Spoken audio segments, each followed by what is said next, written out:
Welcome to the Seminole Wars. In this podcast, we explore how the Seminole Wars came to be, how they were fought, and how they still resonate some 2 centuries later. I am your host, Patrick Swan, and our show is a production of the Seminole Wars Foundation, found online at www.seminolewars.us. We are recording today from the homestead of the Foundation in Bushnell, Florida. Thank you for listening. Hello and welcome. The Florida Seminole Wars were the longest, most costly, and bloodiest conflict the United States military ever fought against Native American people during the era of Indian removal. What history calls 3 wars are considered among the Seminole to have been one long, relentless conflict lasting decades.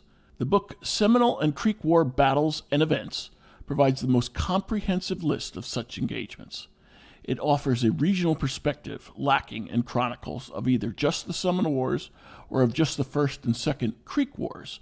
After 25 years of research, Chris Kimball pulled together every single reference to a war, campaign, battle, engagement, skirmish, or ambush that had been long overlooked in the history books. The Seminole Wars, of course, had a few well-documented big battles, but it also had scores of small skirmishes that comprise the bulk of the fighting between soldiers and Seminole. Finding this comprehensive list in one place is a godsend for anyone who seeks to understand the fighting of this period, and is a must-have for anyone interested in Florida or American military history. Joining us today to explain how he did it and why is Chris Kimball. Chris is a researcher and living historian of the Seminole Wars. He is also a board member of the Seminole Wars Foundation. He podcasted with us previously to discuss his reference collection to Seminole War articles found in the Army-Navy Chronicle, and on his compilation of letters, reports, and accounts of the war's bloodiest battles and events in the region of Alachua County, Florida. Chris, welcome to the Seminole Wars. Yes, thank you. It's a pleasure. Why did you compile this book? I was doing the living history reenactments, and I just want to get as much information as I can, so when I talk to people, I kind of know what I'm saying. I was looking for a list of battles and events, and there really was not one at the time. Some books did pretty good on covering some of the major battles, but just didn't go far enough as far as I was concerned, is that I found about some battles that weren't listed, or some would be in one source and one in another. And so there's no one thing that covered overall what everything happened in the war. As good as John Sprague's book written in 1848, The Florida War, as good as it covered the war, there's gaps in that publication as well. It mostly covers what happened in Florida after about 1838. Yours is a detailed timeline, sometimes day-to-day, of war events.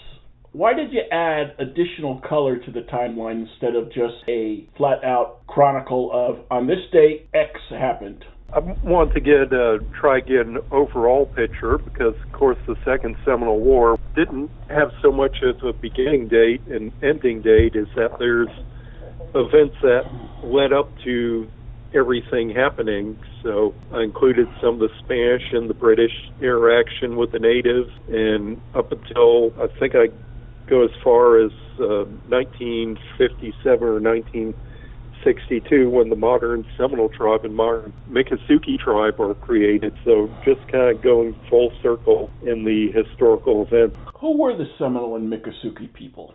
And from whom did they descend?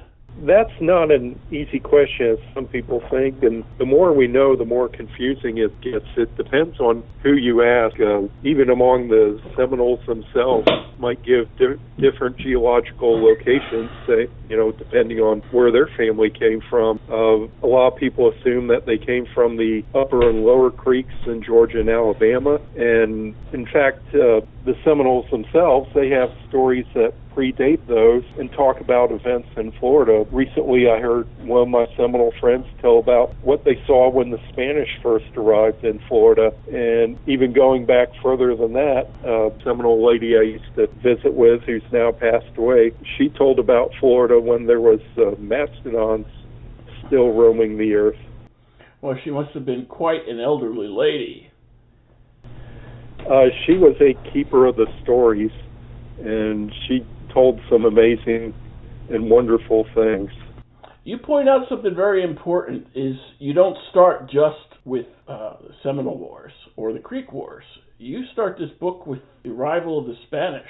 Right, because that's when recorded history starts in Florida, and you start the European interaction with the native people, and you kind of see the colonialism spreading across Florida and the impact it has on the native people and the native reaction, which things don't always go very well for the Spanish. One of the things that jumps out is that you see how the natives in Florida got along or didn't get along with the Spanish, and how the Spanish operated with them. Later you include the British when they took over Florida, and before that when they just had trading interests, and you see their interactions with the native peoples. Then you get to see what it's like once the United States takes over Florida as a territory and then a state. What did you want readers to take away by presenting these different perspectives of how Europeans interact with the native tribes in Florida? The native people always had a really good interaction with the European powers, but it was more passive at times of the British or the late Spanish period, is that they're kind of left alone after that. The early Spanish period with the mission, you had sickness and slave runs, but the native people adapt to that, and as every troubling thing that happens to their history, it may be a bit rocky, but they still survive overall. That at one point it sounds like all the natives in Florida had died out, and then other natives from what's today Georgia, South Carolina, territory in Alabama, with a Creek identity moved south. Explain how that factors in. Is that a fair assumption, or were there some that just weren't being counted who were still native to Florida that were still living in the state? I think there was always people living in the state, and we know that because the stories they carry on and continue on. People certainly moved around a lot, but the United States kind of used that as a justification to move the native people out and do the Indian removal and send them away and then take the land that's left, and that was more of a justification for that time period. If we listen to the native people themselves, they're telling a different story, and for a long time we only just heard one side. To try to get one's handle on these different identities is difficult today, and it was difficult back in the day. What was Indian agent Wiley Thompson's solution to the Indian identity issue? Wiley Thompson wrote in his letters in 1833 when he became Indian agent, he says all the Indians in Florida are Seminoles because that means runaway, and they've all run away from somewhere else. And so that creates a problem really from that time forth, is that all the natives are called Seminole, even though they're Creek, Seminole, Miccosukee, Yuchi, Eufaula, Apalachicola, all these different various bands and groups.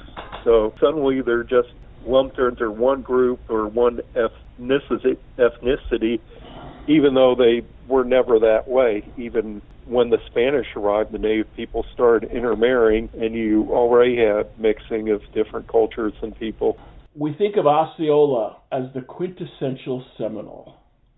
Folks who go to Florida State football games see the war chief, Osceola, riding out to rally the team. So which was he, Seminole or Miccosukee? Originally he was Creek. He was from Tallahassee Creek, and there's a Creek gentleman who wrote his memoirs in a series of letters. His name was Thomas Woodward, and he even knew the family and could tell you the spot where Osceola was born and grew up at Tallahassee, Alabama. And Osceola's family, they were in a band or a village family that was against Andrew Jackson. So when Jackson defeated the Creeks at the Battle of Horseshoe Bend, they had fled down into Florida, and so they joined with the Seminoles. Osceola himself, would say that he's just pure Seminole, and just the title doesn't mean much, I guess. The Seminole itself was not so much a tribal or affiliation, but during the war it was an identity as well. Then the Americans, they further complicate things, saying that the Seminoles are the peaceful ones that want to move west, and then the Miccosukee are the hostile ones that want to resist removal. So then just further confusing the situation. And Osceola was not all Indian. He was from mixed parentage, but there's always been a debate on that.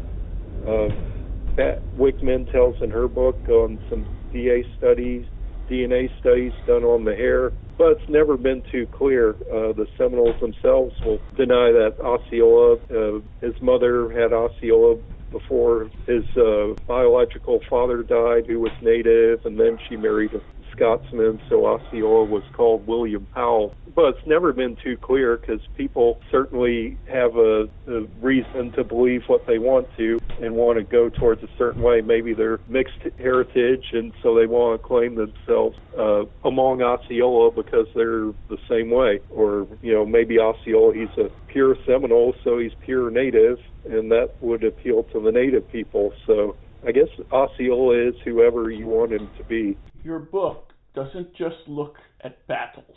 It puts in areas about treaties, and like important people, it mentions when Osceola enters the scene. Why did you do that? I wanted to, because the background, it's not just battles, it's everything that's happening.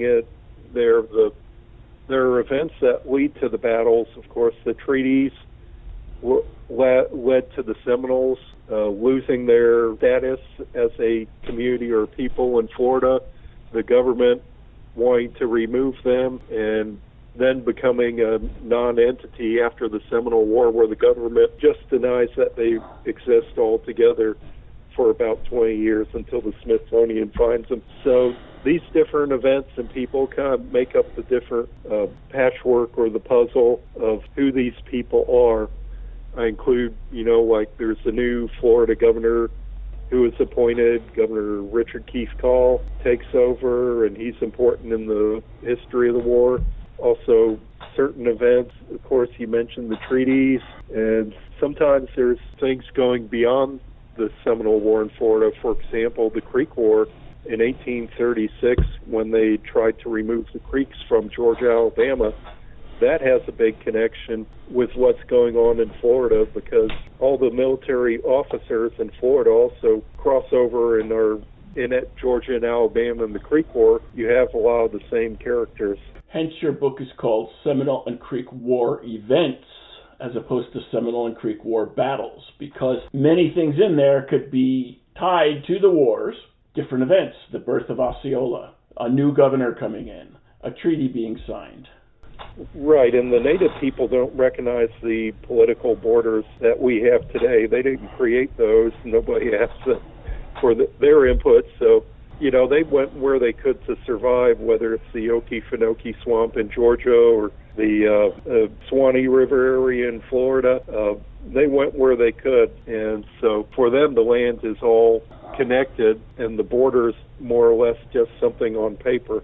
Not only that, with geography, but as far as a temporal view. The U.S. Army takes these and puts it into 3 separate campaigns. The Seminole see it as one long, miserable time for them. Right. Of course, we call it the First, Second, and Third Seminole War, but the Seminole figure it's one war that lasts over 40 years as everybody's after them, chasing them down, trying to get them to move to Oklahoma. And it has a very large cost to the native people. That one big question that people ask me, well, who won the war? And my answer has always been nobody there. Because you could say that the Seminoles won the war by staying in Florida, but it was at a heavy price that they lost 90% of their population along there that were either removed or killed. So, that's a rough way to say that you won. Or you could say the Army won because it removed most of the Seminoles, but as different from the case where it might have removed the Chickasaw or the Cherokee, that it removed much more of them than it removed the Seminole. But, I guess you could say that the Cherokee and the Creek and the Choctaw, there is a remnant of them that did remain in the southeast. It's just that the Seminole dug in their heels and decided that they weren't going to be removed and fought it out. One can look at this and see the Seminole, they wanted to trade, but they really just wanted to be left alone. And if one looks at the period of 1810, 1811, Indian agent comes down from Georgia and says, if the Americans have a spat with the British or with the Spanish, we'd prefer you to stay neutral and not get involved. And the Seminoles are all over that. Yeah, fine, we don't want to get involved. And yet the war kind of drags them in because of American aggression trying to take Florida from the Spanish. That was called the Patriots' War. What was the Patriots' War, and how did the Seminoles come to be involved in it? The Patriot War happened in 1812 and really went to 1815. Is that you had, I guess you could call them filibusters, came down from Georgia, and certain bands of militia. They wanted to add Spanish Florida into the United States, just as up north there's groups up in the northern United States. They wanted to add Canada to the United States. So at the same time, they're trying to add what they call Lower Canada as another state or a territory. And of course, they failed in both. You know, when the war ended, everybody went back to the original borders, except for, of course, people kind of ignored about the Louisiana Exchange and maybe some things around Canada, but pretty much back to the same. And during the Patriots' War, the United States was kind of aggravating the Spanish around St. Augustine, and I guess it was some of the black Seminoles or the Seminoles attacked the supply train and killed off one of the Marine officers, or at least he was wounded and died later on. So the Georgia militia wanted to get revenge and track down the Seminoles. So the Seminoles really weren't involved. I mean, they attacked an aggressor that was in their land, in their territory. And so then these Georgians decide to bring the fight to them, and they go looking for King Payne or Paynestown out on Alachua Prairie. Really don't know where they're going, and just kind of have happenstance to run into King Payne and start fighting it out on a fight. Daniel Noonan is the Colonel Noonan, head of the militia, and they get boxed in and build themselves a barricade. They're under siege for, I don't know, a few days or a week, however long it was, until they finally break out and run back up to Georgia. Well, they almost make it there, but they stop off at Zephaniah Kingsley's plantation and have a victory party and say how they damaged the Indians. Well, I don't know if they damaged them so much that they may have wounded King Payne enough that he died not too long afterwards. But that was really the first time that the Americans fought the fight over to the Indians and kind of started this long conflict. Those who are familiar with Dade's battle and the fact that Dade was killed and almost his entire command in 1835 see echoes of Colonel Noonan's engagement, except he somehow got them extracted without losing everybody with them. Although they were under siege, they set up breastworks and so forth. If it was a victory, it was a Pyrrhic victory. Yeah. Well, example, kind of Noonan and the Seminoles, they kind of surprised each other. The Seminoles were waiting for Major Dade and had a little more preparation for him, I think. Although the Seminoles and their black Seminole allies managed to keep a united front and push Noonan's militia off the skirmish field and back where they came from, they didn't get peace from it. What happened after that?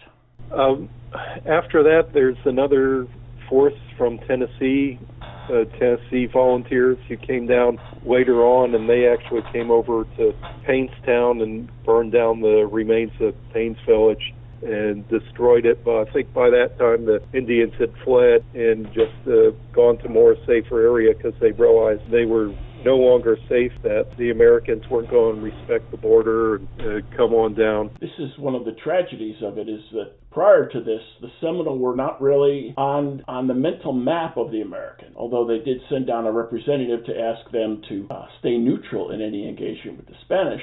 The Seminole were not a people that many in the United States thought about, but after this engagement with Daniel Noonan, they were. And this was the start of encroachment on the Seminole, where they were not able to keep the territory that they had in what's now Alachua County and continued to get pushed further and further south. Right, and Alachua County will remain one of the hottest places during the Second Seminole War 25 years later. So it will always be an area of contention among the Americans. Even the Spanish land grants that the Spanish allowed out there, the Arredondo grant, that will stay in the courts and fought legal battles in the courts for a long time after the Seminole War ended. It may surprise our listeners to learn from your book that there were several hundred Seminole and Miccosukee Indians who sided with the British in the 1815 Battle of New Orleans. They didn't fight because they were anchored in ships offshore, ready for deployment. Why would they be siding with the British? Well, the British certainly supplied them well and promised them that if they chase off the Americans, they're going to restore them to the land that the Americans gave away. And many of these Seminoles and Miccosukees had fled Georgia, Alabama. Things had gotten too hot for them. So they were given a lot of promises from the British that the British could never meet. And in fact, after the war ended there and Florida became a U.S. territory, that some of the chiefs went to meet with Jackson, who was now the governor of Florida, in Pensacola, and they wanted to find out what's going to become of them because the British had promised to pay them for their service during the Battle of New Orleans, and it never did, which I don't think Jackson actually met with them as probably other military officials, but it shows that they were displaced almost as much as the people that fought at the Battle of New Orleans and were left behind in the Bahamas. The British had about 60,000 troops, and they never put all of them on land. They only put, just several thousand of their soldiers on land. One reason was logistics. That was just really difficult. The big ships could not get up to the city, and so they had to portage everything through the bayous and the swamps, and it was very hard work for them. And they just never put all their forces into full swing in the battle. Many Americans don't know much about the Seminole Wars, but if they know anything, they've heard of some of the big battles. Your book covers the big battles, but it also covers many of the inconclusive skirmishes. I was surprised at the number of skirmishes that went on before the war actually started in 1835 for the Second Seminole War, and then after. Right, yeah, that's just something that's kind of swept under the rug. There was a lot of fighting, and nobody really cared a war yet, just kind of aggression on either side. The Indians were burning some of the plantations, the sugar mill plantations on the coast, and the plantations around Alachua County. But I guess once you had Date's battle where the Seminoles wipe out two different companies or a detachment of soldiers, then I guess the war is declared begun once that happens. Before that, there's really no overt battles and large-scale battles, and that was the really first big large-scale battle. You have written in another book about a Captain Rains and his mastery of booby traps and mines. In April 1836, you report in this book that the Army booby-trapped the powder magazine at Fort Alabama. Where was Fort Alabama, and did Captain Rains have anything to do with the booby trap? Captain Rains wasn't involved at that point. He was at Fort Gibson in Oklahoma, and this was a different type of booby trap. Captain Rains had a floating shell that would go off when the covering, the blanket, or whatever was on it would be pulled off. Fort Alabama was on the Hillsborough River, and it was active for a couple months during the campaign by the Alabama troops, and then it was abandoned. And later on, the fort was reactivated and rebuilt and named Fort Foster, which you can visit Fort Foster at Hillsborough River State Park. They have it recreated there. But when they evacuated the fort, they stuck a musket in a gunpowder barrel in the magazine and attached a string between the trigger and the door handle. So when the door was open, the musket would fire off into the barrel, and it blew up the whole powder magazine sky high. Just a different type of booby trap. And I presume whatever Seminole were entering the fort then were casualties of that. Yes, the soldiers who came back later on said, we found no, I think they said they found no bodies, although there's much evidence that some had been killed around that area. Was this a rarity that they actually left the fort? My understanding was when the season was over, they would just burn the fort down because there were plenty of trees they could rebuild it in the next healthy season.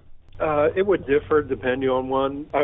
was kind of surprised sometimes at the length they would go into constructing a fort just for something that would be used for 2 months. I was reading about Major Dade when he was a captain in Florida 8 years earlier before he was killed. In 1826-27, he built a fort on the Swanee River, which was only there for about 2 months, but he built it out of sturdy logs, 130 by 140 feet, and it said they made log buildings, and that's a pretty substantial type fort or structure just for a small period of time. On the other hand, you got to keep soldiers engaged.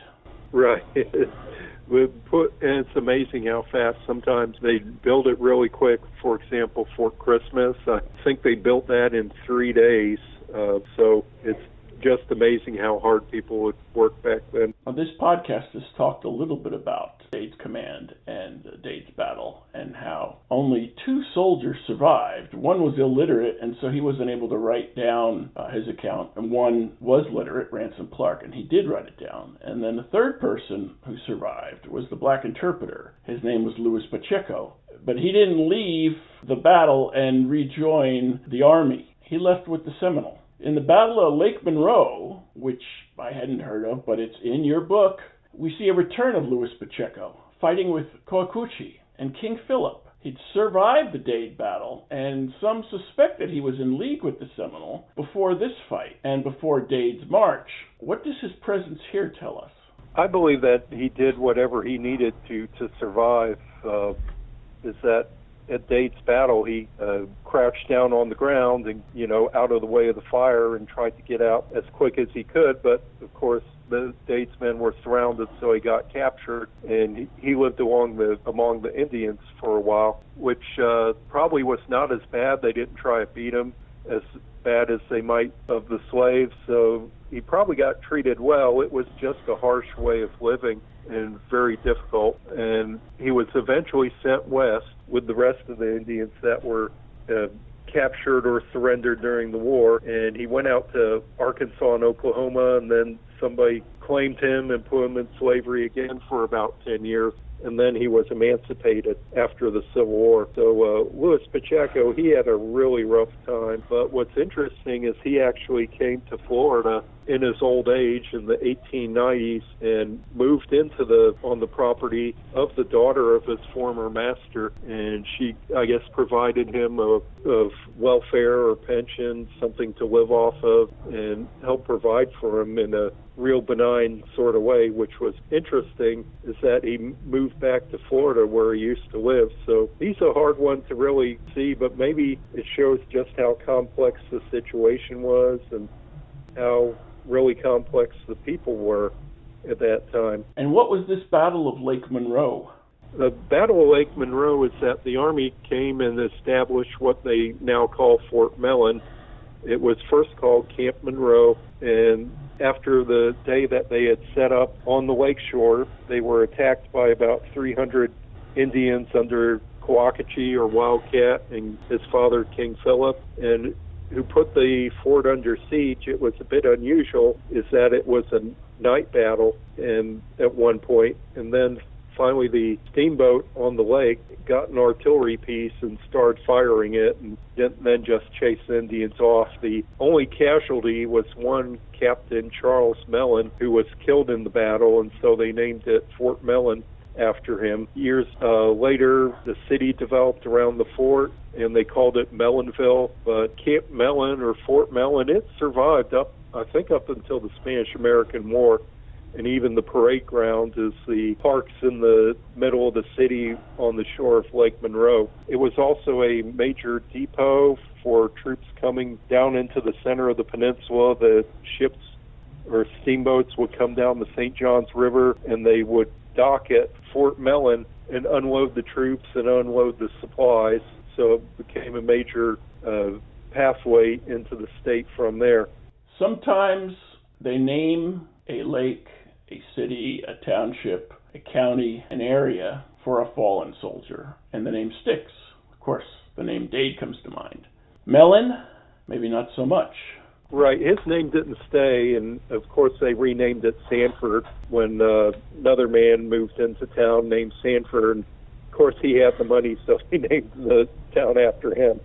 And then we mentioned Daniel Noonan earlier. He got a town name for Noonanville, but that didn't turn out so well.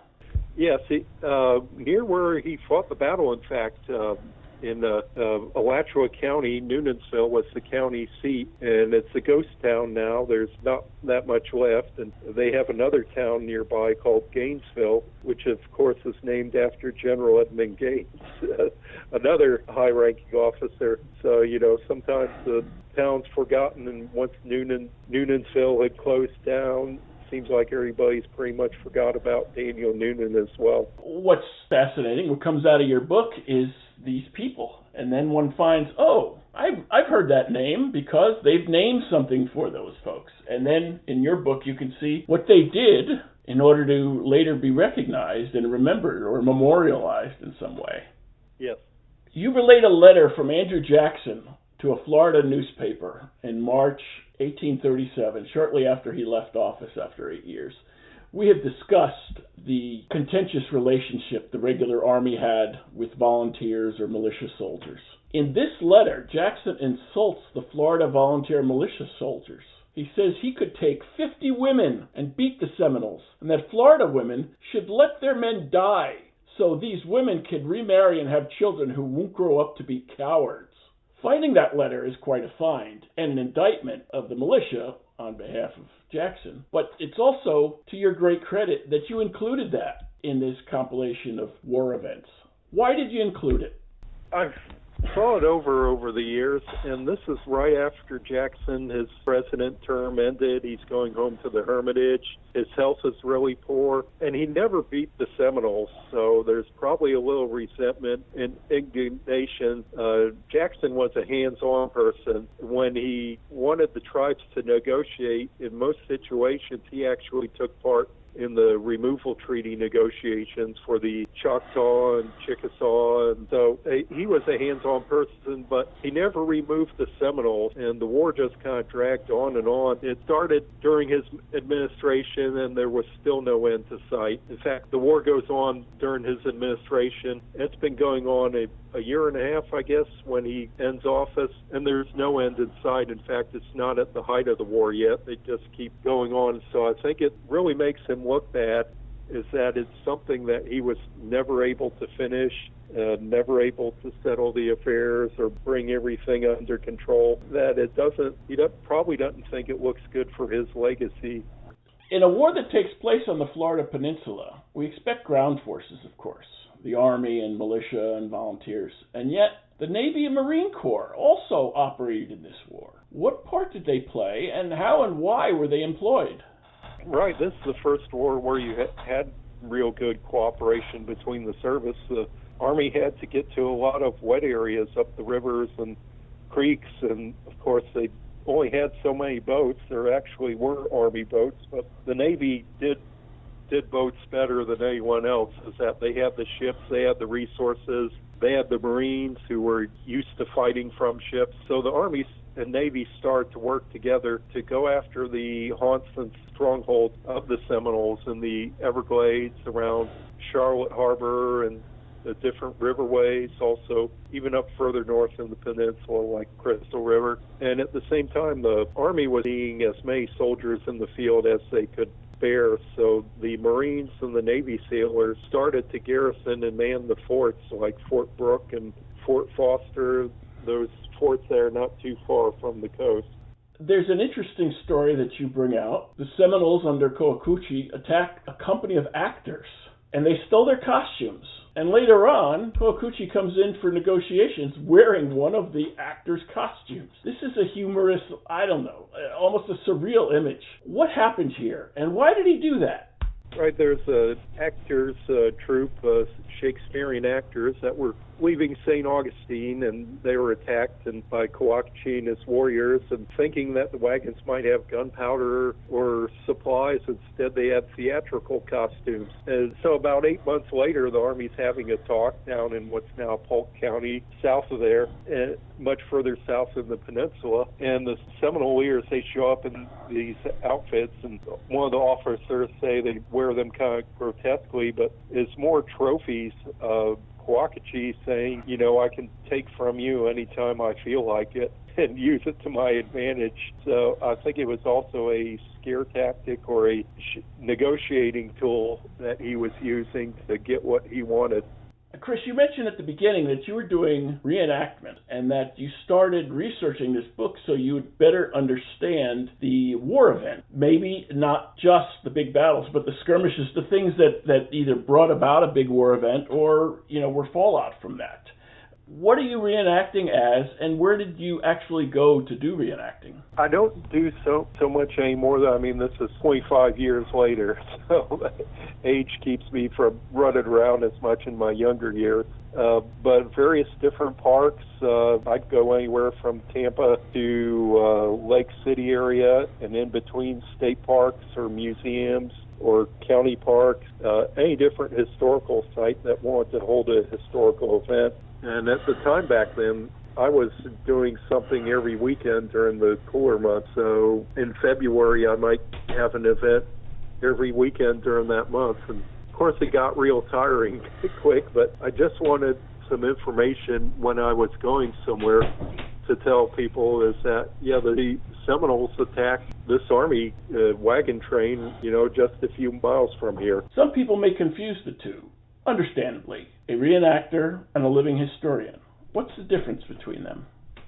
I like to refer to myself as a historical interpreter, is that I'm trying to convey the life and times. It's a little bit of acting and a little bit of historian, and it's trying to teach people in a way that they can relate to if they see somebody living outside or sleeping on the ground, sort of like camping, is that they may understand a little bit on the history or what people went through at the time. Reenacting, when we say that, sometimes that's kind of a dirty word that you just do one event, battle, and go home. It's, I guess, the difference between being a prime actor or a major character and being an extra in the background.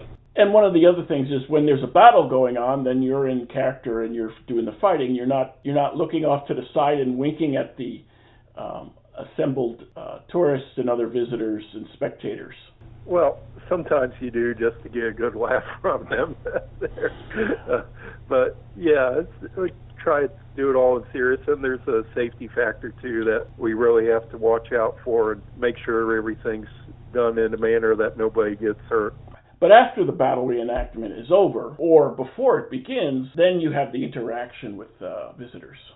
Right, and that's what I started enjoying the most. When I originally got started, I learned very quickly, although I like to blow off some smoke, I have much more fun at events where we didn't have a battle at all, that we just talk to people and talk history with them all weekend, and I just have more fun doing that. And we do that at Fort Christmas, and which was a favorite place at the time, that we did just purely demonstrations and talks, and it was a laid-back event. I also got to know the local people who'd come up and tell a little bit about their history and their family that might be living in the area for generations. Our listeners who don't know you will wonder, well, which soldier does Chris Kimball portray? But they would not be on the right track.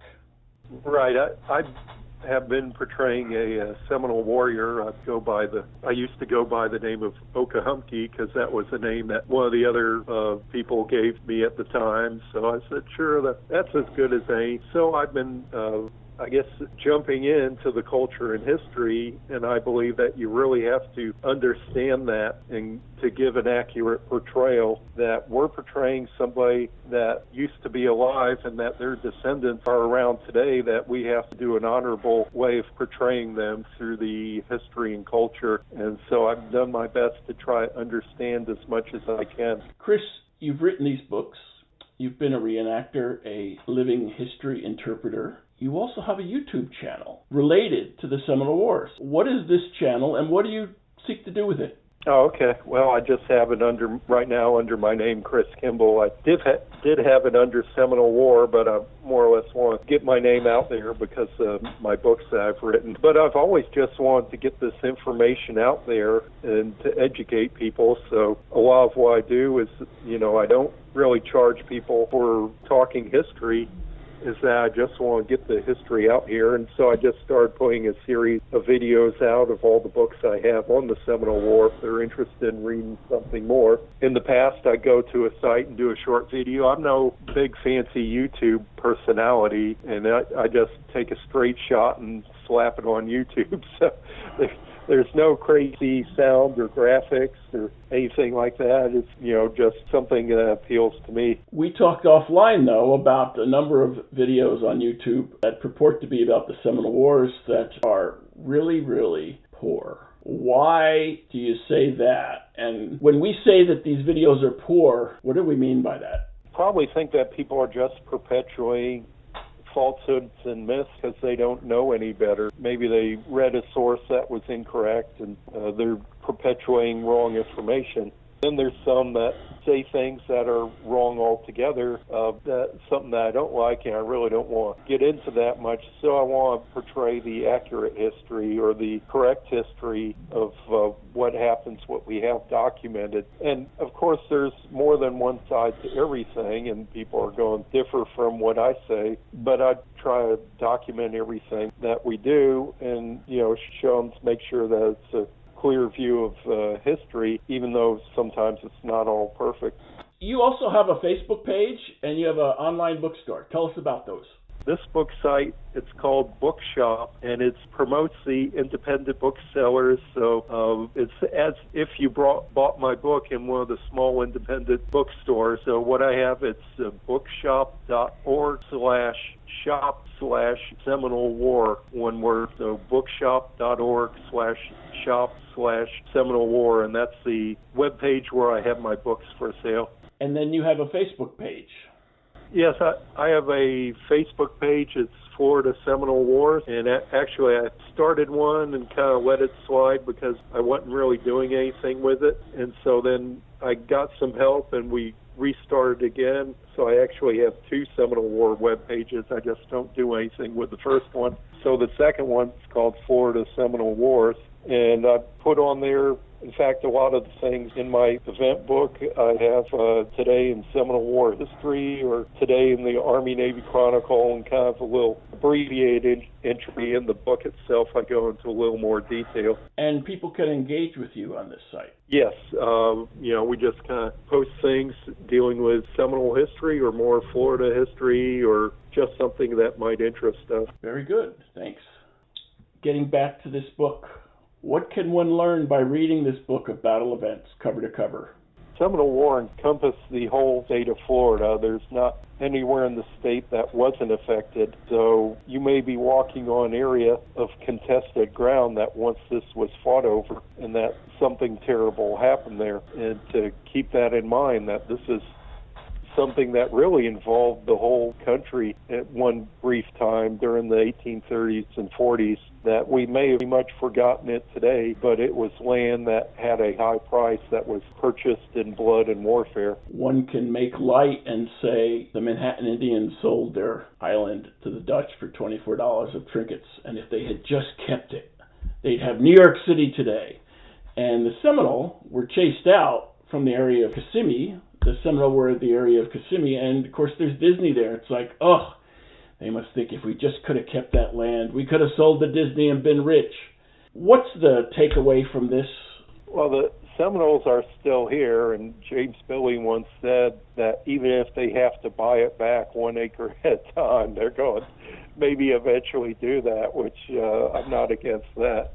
Interesting. And with the gaming that they have, they may just be able to do that. And then reclaim land that was theirs that they shouldn't have to rebuy, but they could, and then it's theirs again. Chris Kimball, once again, thanks for being with us for the Seminole Wars podcast. Okay, thank you. It's been a pleasure. If you enjoyed this show, please take a moment to like us on Facebook at Seminole Wars Foundation. Leave a review on iTunes or your favorite podcast provider. Your reviews and comments help new listeners discover us and help us keep the show going. Visit our website at www.seminolewars.us for blogs, articles, news, books, events, membership information, and how to subscribe to this podcast.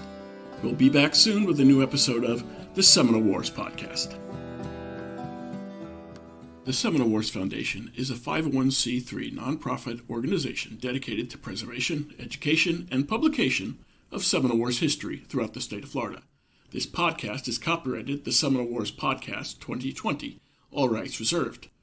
Front bumper music, The Devil's Garden, Roast 'em, provided by kind permission of Reedy Youngman. Back bumper music, Second Seminole Win, by Jed Merrim and Ricky Pittman, courtesy of Ricky Pittman, all rights reserved.